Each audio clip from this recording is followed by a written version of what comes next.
after attack move. Goes to show you how much more damage you can dish out if you're just microing well enough. Yeah. All right, YongHwa, or Life rather. Life gonna go to Polar Knight. All right. Let's see it, Tesis. I don't know what to expect now. These games have been so weird. They have been. Really, really bizarre game there. Life is like kind of smiling. Really like that about him. He's like, yeah, that didn't work. Well, sometimes that works. He's a pretty upbeat guy. Yeah. Well, he's got a long career ahead of him. Taste is such a young kid. Very true. Polar Knight. I think Life can still take this. Yeah. I don't think we're going to see Life do anything like that last game. I think you should do the same thing again. Just do every single game against Protoss? No, I don't think we're going to see something like that, of course. Possible we're going to have a ZVZ next, then a PvP. Yeah, could be. And then probably a PvZ to finish. Most likely. Most likely. Call it a hunch. Yeah. But I got a feeling that might just be the case. I don't know. I think a lot of this will depend on what strategy Life opts to use here. YongHwa's got solid defense. Although overall it tends not to get too deep in individual leagues. Let's see if he can take on a Royal Rotor, a champion, Life, here at the GSL Code S.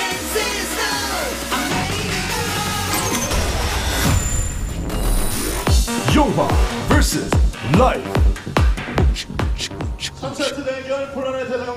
Tesis the beatboxer. Yeah, that's right, man. So this map's interesting. It's one of these maps where the main by air, or let's say warp prisms or blinks and stuff like that, a lot of different angles that you can be hit by. It's not like you're tucked into the upper right or the bottom left or something like that, where you have a pretty narrow area that you have to cover. And this map's quite different. So there are a lot of risky strategies that you can try to use early on. Certainly. To punish them. You know, there's having so many angles you can come in from, there's a lot more surprise factors as well. Like, for instance, if you make an Oracle and come in from a funny angle, you know, that sometimes the Zerg won't look there, or, you know, vice versa. Any Mutalisk flying in can be a bit harder to hold. Anyways, we have YongHwa scouting relatively quickly here. I would say even quite quickly. Looks like he wants to deny the hatchery here. Definitely going to slow it down at least a little bit. And Life going to go ahead and throw down a pool because it is getting delayed so much. Yep, and the pylon comes down there just to ensure that it's going to be more time without the hatchery there for the Zerg. P-Imba. Sad face. I think many Terrans and Zergs would concur. Yeah. What about the Protoss players, though? You never think of them. They I have to play saw PvP. this in like Twitch chat a while ago. What? Someone was like, well, you have to understand that the Zergs get the swarm hosts, Terrans have the mule, and Protosses have the free win.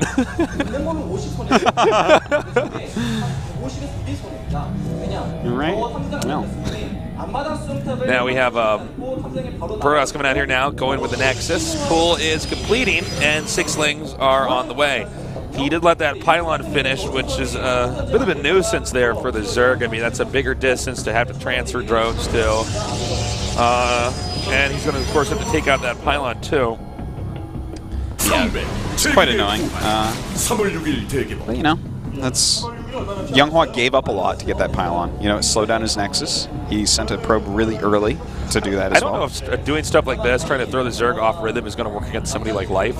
I don't feel like this is going to affect him that much. You know, there might be more to it than just delaying the hatchery, though. It could be to, like, force a 3-base play. That's true, too. And, you know... the thing is, Life is someone that might do something crazy off 2 bases, so... By doing that, you pretty much assure that it's going to be more of a macro game, which might be where YongHwa feels more comfortable against Life. And the Lings are coming up now. Mothership core nearly complete, and he does have a block over here at the entrance. Yeah, going to be totally fine here. So Zergling's going to have to back up. And now YongHwa can just confirm that, in fact, there are 3 hatches here. So it is 3-base play. And I think you do make a good observation there. Just forcing 3-base play does give YongHwa a little bit more breathing room. Yeah. Well, YongHwa is a player that wants to have at least 3-base himself. Even though, yeah, sure, we did see like a 4-gate and we did see him hold a rush on 2 bases quite nicely before. But you know, just generally speaking, he's a macro player. He's a long game player. If he can get into, you know, and another piece of this, by the way, is that he could do a 2-base all-in against a 3-base. He might be like, well, I really want to do a 2-base all-in versus a 3-base, and it fills that role as well. That's very true. But he's getting that Stargate, which means it's more likely that he will take a 3rd. Yeah, he'll just get that Nexus up and then get the structure set up in such a way that a cannon's completely covered around the Nexus, and then the gateway is pretty standard stuff here from Protoss overall. 2 more gases now being acquired here. And yeah, in a second we're going to see what exactly he's going to make out of the Stargate. It is going to be a Phoenix. Chrono boosted out. And the Twilight going down immediately. Kind of interesting. Think it's possible he'll go for Blink? Yeah, I think it's very likely. Blink is, you know. Blink timing all in here. 2 base. I don't think so, actually. I think he's going to go into 3 base off of this. I tell you, like, Twilight is put in a very funny spot, man. I mean, that's... Yeah, that's true. He's hiding it really well. You know, I guess you can go for like a blink all in with the Phoenixes. It's a very tricky move. Just because like Phoenixes don't really help out that much in that situation. Well, the only thing they can do is pick up a few lings on the way and take out the Overlord, so that when the blink all in is occurring, the Zerg doesn't know until the last second. Yeah. And in fact, he's chrono boosting at Tasteless, so definitely could be that. Spore Crawler's now being planted down here. So he's going to try to get rid of all the Overlords first, then he's going to go to the Watchtowers, pick up the lings there, and then he'll just warp in a lot of Starkers. As you can see, he's getting a lot of gateways already. This is going to be a total of, what, 6, so probably 7 gates here. Yeah, and you know what? He's going to kill off as many Overlords as possible. He's forcing some Spores as well. And then with the Blink all in, I guess what he can do with the Phoenixes is just pick up Queens. Yeah, definitely. They can definitely help out during some of the battles, a little bit at least. Now this is a smart move here because this makes it look very much like he's going to go to 3rd base by attacking those drones. But you know what? Right now, Life is scouting really well. He has lings at all the possible expansions. He's just queued up around the map looking for any pylons. Of course, there aren't any, but he's going to realize pretty soon here that no expansion's really being taken. And in fact, he's making a reasonably large amount of lings at the moment. I think he's going to be at about 22 lings or so. Think he's privy to what's happening right now? I think he's starting to figure it out maybe a little bit. Damaging that 1 queen, but not killing her. Wow, he actually has 30 lings now. It's quite a few. Still nice job actually hiding those Stalkers.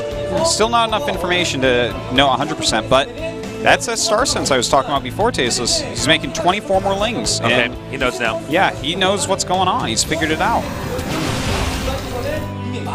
40 more lings in production. I cannot imagine this working out for YongHwa. Yeah, I mean, there's no sentries of the rush like this, so the lings are really just too strong, you know? Yeah, you're actually counting on catching the Zerg completely off guard with this, but against this many lings, I don't know if he can actually hold it, man. 60+ lings at the moment. So the Stalkers are now coming in here, and yeah, I mean, I just don't see this working, man. Let's see though if the micro's really good by YongHwa, or maybe Life makes some big mistake, but right now definitely could be. Now he's gonna have to immediately blink all of this out of here. Well, YongHwa going to put on as much damage as he possibly can. Don't forget that 1-1 is on the way for lings, and if he doesn't lose too many before it actually finishes, like if this attack goes a little bit slowly, then that's going to make a gigantic difference. Yeah. Okay, another time warp here. You can see Life is trying to avoid engaging that through that time warp at all here. The Zealots are actually stuck, by the way, behind the Stalkers, which is really not good. Yeah, that is really rough. Ling's starting to get good surface area here, but you know what? That is a lot of Stalkers. The Zealots really helping out as well. Roach is now trying to target down all the Zealots, and those Spine Crawlers, if they can burrow, that's going to be pretty huge for the defense. Yeah, he's warping in more Stalkers right now and blinking everything away, but yeah, I mean, maybe he can go around the Spine Crawlers, go up towards the 3rd. It looks like that's what his plan is for now. Yeah, he does have a pylon up there, right there, so... It's actually very nice that he's moving around quite a bit. And notice these Spine Crawlers trying to come down and help out, but not quite able to. YongHwa has a huge amount of Stalkers, 22 at the moment, but 1-1 has finished for Life. Okay, he's going to be able to get that queen. And now, you know, the angle here for the spike crawlers is not favorable right now. Nice blink away here. Life the Zealots in the front take the damage. That might be too many roaches, so Ling's coming up here as well. Those Lings really going to help out getting on top of those Stalkers. Some more Stalkers being warped in there on the high ground. YongHwa blinking back, and he's actually killing off quite a few of these roaches.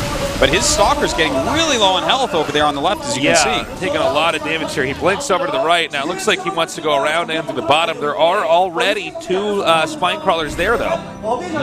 Well, let's see. Yeah, he's got those 2. If he can get in there and snipe them, though, if there's no other units there, you can kill them pretty quickly with the Stalkers. More and more Lings being created. You know, when these extra Lings pop out, this is going to be something that's very difficult to micro against. Here we go. Yep, again, the Zealot not there in the front. Not a big deal since it's only 1, but still.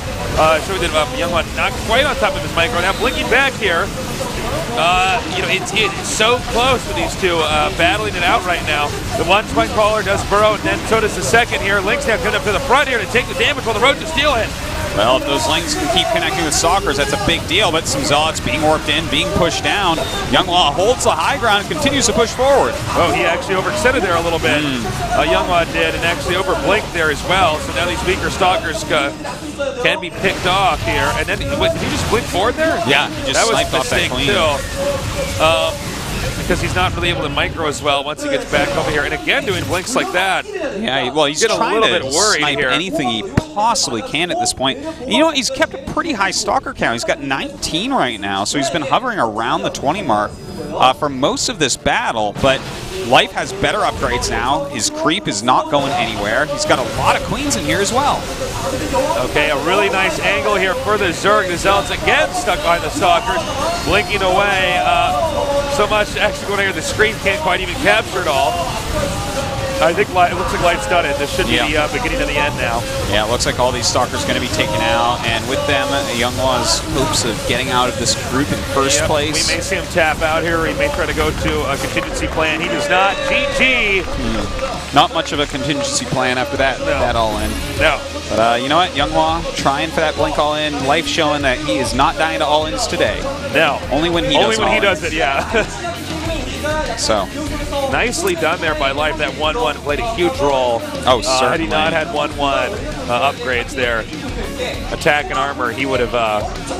He probably would have lost that, I think. Yeah, I mean that it makes a big difference, and you know he really had his macro going. I loved how many queens he ended up adding by the end. Yeah, it was really smart. Great transfuses. He had a good enough creep spread that good usage of spine crawlers as well. Really strong. But when you consider that attack was actually stopped without the Zerg denying pylons, which is the most typical way an attack like that is shut down, is when they're just unable to get the reinforcements over there. Life never managed to do that, and he still won. That's right. Well, we're going to have a ZVZ to see who gets out first. So another Zerg will go ahead and advance. Yeah, we're going to have a little 5-minute break here, but when we get back, it's going to be Life versus Dark here for the winners match in today's GSL Code S.